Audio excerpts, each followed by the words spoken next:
Welcome back to another devlog. Let's go. Some minor changes before we get to the big stuff. I added a pause screen. Beautiful. So when you hit escape when playing, it pauses the game instead of just exiting. And the insect now drops seeds when killed, anywhere from 2 to 6 seeds. There's also a 50% chance of the absorber dropping a seed when destroyed. I then experimented with sounds and screen shake.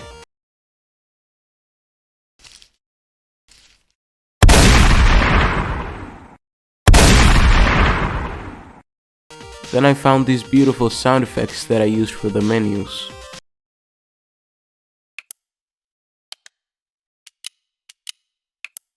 Basically, there's 4 of these little clicking sounds, and a random one is played when you do something in the menu.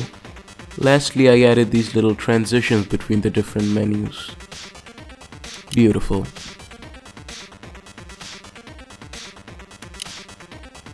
Now, the big stuff. Grass and water. I drew these dead trees and this dead grass to add some decor to the place.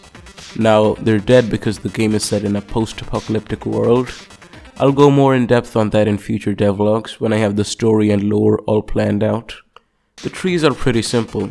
They're just there. The grass I want to do something cool with.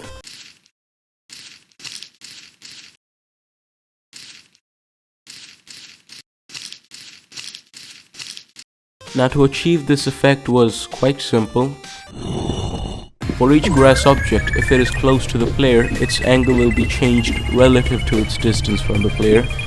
And then I throw in some interpolation to make the angle change smoothly. Right now that's all the grass does, but eventually I might add in wind that makes the grass move around. Now, water.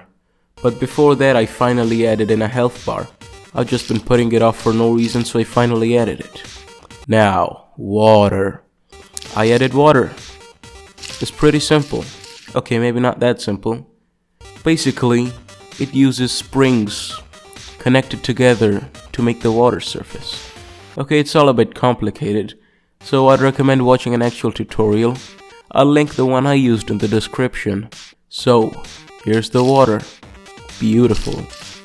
And it splashes when the player dives in. Also splashes when the player comes out.